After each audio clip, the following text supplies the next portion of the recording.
So ఇప్పుడు 17 ఏళ్ళు అయింది ఆయన ముఖ్యమంత్రి, 4th టైం. మీరు కిరణ్ కుమార్ రెడ్డి గారు 3 సంవత్సరాలు ముఖ్యమంత్రిగా ఉన్నారు.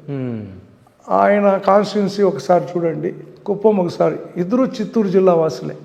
మనం రాజశేఖర్ రెడ్డి వరకు పోవాల్సిన అవసరం లేదు, లేదా జనార్దన్ రెడ్డినో విజయభాస్కర్ రెడ్డినో చూడాల్సిన అవసరం లేదు.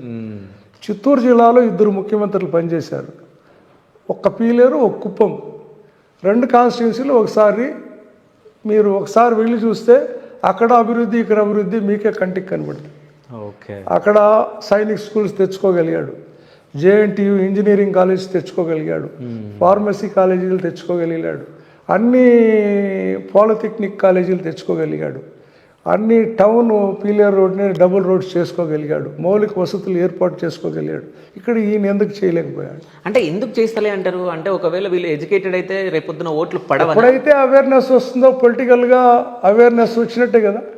పొలిటికల్ అవేర్నెస్ ఏం చెప్తాడు? ఇప్పుడు ఏదిరా మనం ఇన్ని రోజులుగా 45 సంవత్సరాలుగా ఒక వ్యక్తికి ఓట్లు వేస్తాడు, మన ఊరికి ఎందుకు ఇంకా డెవలప్మెంట్ లేదు, అమ్మ ఎందుకు బెంగళూరు పనికి పోతుంది, నాన్న ఎందుకు మేస్త్రి పనికి పోతా అన్నాడు, లేదా మనం ఎందుకు ఆవులు మేపుకొనే ఉండిపోవాల్సి వచ్చింది, గేదెలు మేపుకోవాల్సి ఉండిపోతున్నాం, మనం ఎందుకు డెవలప్ కాలేదు అని ఒక క్వశ్చన్ మార్క్ రేజ్ అయినప్పుడు ఆ లీడర్ ఎక్కడుంటాడు?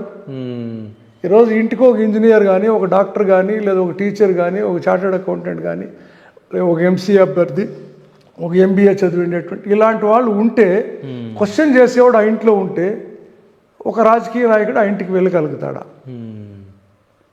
ఆ కాన్సెప్ట్తో అక్కడ విద్యా వ్యవస్థ నాశనం అయిపోయింది.